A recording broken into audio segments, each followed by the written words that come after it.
Et si on pouvait retenir toutes les tables de multiplication sans répéter 8 x 7, 56, 8 x 7, 56, encore et encore. Moi c'est Manon et je travaille avec des enfants qui ont de vraies difficultés à mémoriser. Et j'ai vu l'horreur dans leurs yeux quand on a commencé à aborder les tables de multiplication. Alors j'ai trouvé une méthode d'apprentissage, pas avec des vidéos YouTube, ni des applis, mais avec une chambre. D'abord, j'ai commencé par créer des flashcards classiques. Sur une face, la multiplication, sur l'autre face, le résultat. Chaque table avait une couleur de papier différente et l'idée, c'était de les réviser dans les deux sens. Le tout avec une progression. On commence par apprendre une table et c'est seulement quand on l'a apprise qu'on ajoute une autre table à notre paquet de multiplication. Sur le moment, ça fonctionnait plutôt bien. On a même utilisé des petites voix drôles pour rendre les choses un peu plus ludiques, mais le problème, c'était que rien ne restait vraiment en mémoire. Une semaine après, l'enfant avait tout oublié car il n'avait pas révisé entre-temps.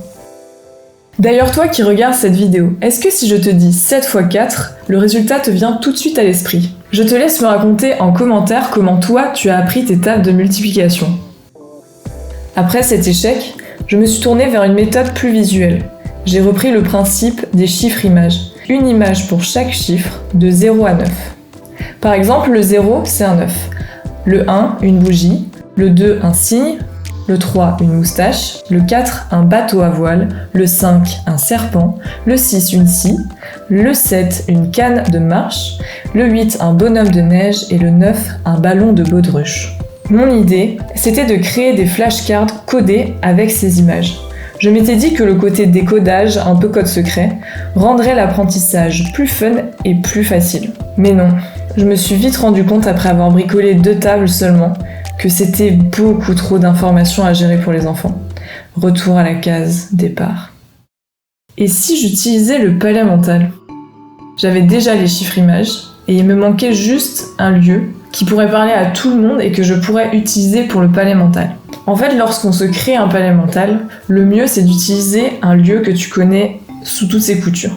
Sauf que là, pour travailler avec des enfants, je peux pas prendre la maison de mon enfance, parce que on n'a pas la même. Il me fallait vraiment un lieu universel qui parlerait à tous les enfants. Une chambre basique que chacun peut visualiser. C'est parfait, c'est exactement le point de départ qu'il me fallait. J'ai conçu un petit plan sur ordinateur qui indique précisément chaque point de repère et son numéro. Ce plan me servira de base commune pour partager mentalement la même pièce avec les enfants. Il y a 10 points de repère à parcourir toujours dans le même ordre. Dans l'armoire, le rebord de la fenêtre, sous le lit, sur l'oreiller, sur la table de chevet, sur le bureau, sur la chaise de bureau, sur le tapis et au plafond. Pour bien ancrer un palais mental, on suit toujours le même chemin d'un point à l'autre, dans le même ordre, afin de ne jamais les oublier ni les intervertir. Maintenant que vous connaissez par cœur le parcours dans la chambre, prenons un exemple concret avec la table de 8. Sur la porte de cette chambre imaginaire, il y a un 8 gravé dessus. Dès qu'on entre, le premier point de repère est sur la gauche, c'est l'armoire. C'est en l'ouvrant qu'on découvrira des éléments qui révèlent le résultat de la multiplication correspondante. C'est le premier point du parcours. Le deuxième point sur le rebord de la fenêtre, le troisième point va donner le résultat de 3 x 8. Si on était dans la table de 7, ce troisième endroit donnerait le résultat de 3 x 7.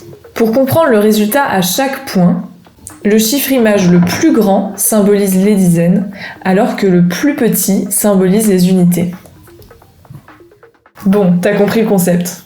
En gros, l'objectif, c'est de rendre chaque image aussi marquante que possible, pour ancrer l'information dans la mémoire. Donc on va jouer sur tous les sens, des bruits, des odeurs, du mouvement, et on imagine une scène tellement surprenante. Ce sont précisément ces images folles que le cerveau retient le mieux. Évidemment, en voulant décliner ce concept sur toutes les tables de 1 à 10, ça faisait beaucoup trop de travail et beaucoup trop d'informations à mémoriser. Du coup, j'ai décidé de cibler les tables les plus bloquantes pour les enfants. Celles-là, on va les soigner aux petits oignons en faisant de magnifiques palais mentaux. Chaque table de multiplication a son ambiance tout en gardant la même structure spatiale. Par exemple, la chambre de 8 baigne dans un décor de glace et de neige, parce que le 8, c'est un bonhomme de neige.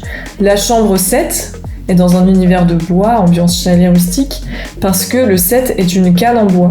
La chambre 6 est dans une atmosphère métallique, style atelier, usine métallique, parce que le 6 représente la scie en métal.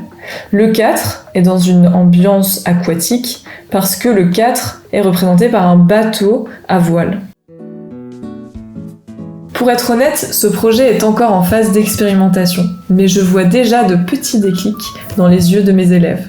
Je trouve ça génial de voir un outil théorique se transformer en quelque chose de vivant pour eux. Si tu es encore là, merci d'avoir regardé jusqu'au bout. C'était la première fois que je faisais un format plus long, plus narratif. J'espère que ça t'aura plu. Si tu ne veux pas rater les prochaines vidéos, n'hésite pas à t'abonner. À bientôt!